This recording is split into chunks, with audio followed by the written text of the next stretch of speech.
We're joined now back in London by the Foreign Affairs analyst Tim Marshall, by Dr. Domitilla Sagramozo, an expert in Russian security from King's College London, and joining us from our Plymouth studio, Conservative MP John Mercer. He sits on the Commons Defence Committee. He's a former British Army officer. Tim Marshall, let me come to you first. If, as the intelligence suggests, this attack was coordinated with Islamic State leaders in Raqqa and its affiliate in the Sinai, called Sinai Province, it means that Islamic State has the capability to plot mass casualty attacks outside of Syria and Iraq. Well, I think the future will be they will be able to do it globally. And this is the first sign of doing it outside of the two countries that they mostly operate in.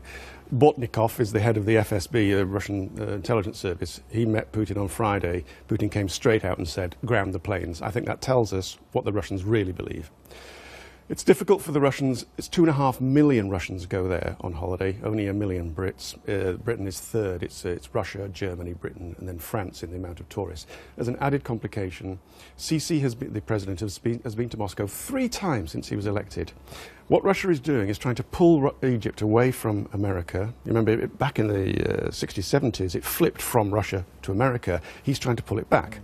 So it's difficult for the Egyptians and Russians to come out too openly and say.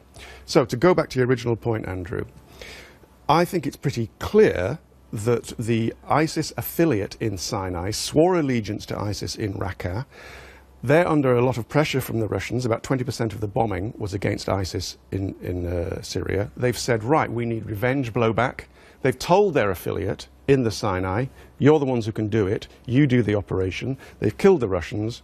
Now the Russians have to respond. I agree with what the Moscow correspondent said. Putin does not respond. Putin responds. And I have never seen the Russians react with anything other than more violence when confronted with violence. Johnny Mercer, if what we're saying is true, if this has been a planned attack prompted by Islamic State, it takes IS into what is called full-spectrum terrorist activity.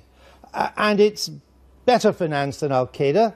It is better resourced and organized in Syria and Iraq than Osama bin Laden ever was sitting in a cave in Afghanistan.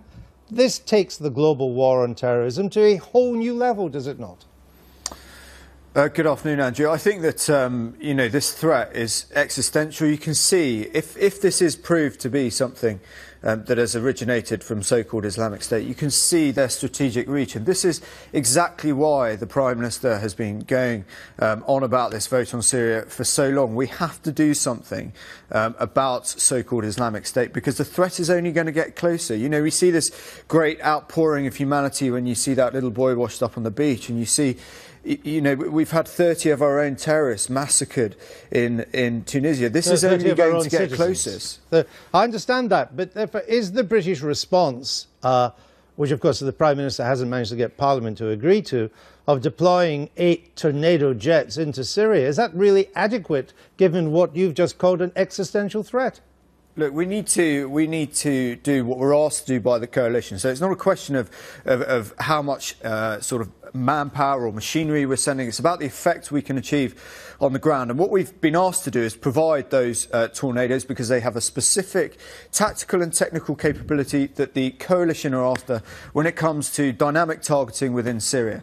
Now, we should stand up to that, and we should do our duty, and we should have the stomach for the fight. Okay. The idea that we're asking people just to go over and do some mass bombing in Syria with no sort of strategy is completely misinformed. And I think that, you know, we should have really got past this by now. Okay. Dr. Sagramozo, what does this mean for Russia and for Mr. Putin? Well, to a certain extent, I think that this has brought the war back to Russia. And I would disagree with what the correspondent was saying, that the Russians are not going to be particularly affected and critical of Putin's behavior in the Middle East. I think on the one hand, they understood, or that's their argument, that the Assad regime needed to be reinforced, because they are convinced that if the Assad regime had fallen, then there was a very high chance that you would have had either the Islamic State or al-Nusra or other jihadist groups in Damascus and in the western parts of the country. So they understand that. But on the other hand, they're going to put a lot of brakes to any attempt by Putin, for example, to send ground troops, which I think he's not planning to do either.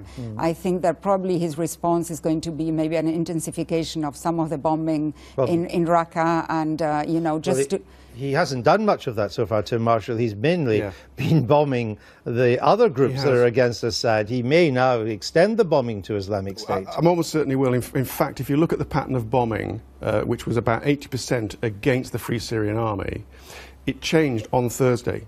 There was an increase in bombing on Raqqa and the ISIS targets, and I think you're going to see more of that in the coming days. There is no way that the Russians will not react to this. Also, I think the Russian public, if you look at 9/11, the reaction of the American public, if you look at lots of things that have happened to lots of countries, the immediate reaction in the first few weeks and months is not, oh, our foreign policy is wrong. The immediate reaction is revenge. It's the most potent of many of the human emotions. And I'm absolutely certain that in the short term, the Russian public will support more action. And to back to your original point, ISIS is now in Libya, Syria, Afghanistan, Iraq, India. It's trying to get a foothold in the Muslim population in India. It's growing very slowly in many other countries. And it has become, and this is the real point, the poster boy for jihadists. It's replaced Al-Qaeda, and with that comes money and people prepared to kill themselves. Mr. Mercer, the head of MI5 says the threat from terrorism to the UK is the highest he's ever seen. And that was before the jet went down over the Sinai Desert. We now know, we've had it independently corroborated, that IS has been using mustard gas on civilians in Aleppo. Almost not because it's of any use to them, really, but almost as a sign, we've got it. Like a sign to the West, we've got this. Is our response seriously adequate to all this? I think traditionally up until now, I don't think we have been militarily as involved as we should have done. I think that, you know, we're in a difficult place in this country. You know, we are sort of learning or still healing from the mistakes of the last 10, 15 years in terms of foreign policy engagement. But I think, you know, that can't then mean that we sort of draw up the drawbridge and think that the way to keep safe at home and to keep our way of life is to have no strategic involvement overseas. I think, you know, if it is proved that this is done by so-called Islamic State, I think it just demonstrates their strategic reach, and it just reinforces that argument that we have to do something about this threat, because it is only going to come closer, and it's not good enough for it to come closer and closer and for something to happen and then afterwards for us to say, right, well, we should have done this and we should have done that. We need to come up with an intelligent foreign policy sort of surgical intervention strategy. This is what the Prime Minister is trying to do, and we should absolutely support him in that. Mr. Mercer refers to how Afghanistan and Iraq hang over this country's foreign policy and military responses now. Does Afghanistan, from the Soviet era, does that hang over? Is that a restraint on what the Kremlin might do today? Totally. I mean, they're very much aware of the risks that occurred when they intervened, and the deaths and the casualties when they intervened in Afghanistan. It was one of the reasons why the Soviet Union became so weak and eventually then led to its disintegration. Demise, yeah. So there is only one other point that I would like to make, which I think hasn't been really looked carefully, and people in Russia are now talking about this, experts I'm saying, is the fact that to a certain extent, this attack was also very much targeted against Egypt. And I think that a lot of the focus has been on Russia.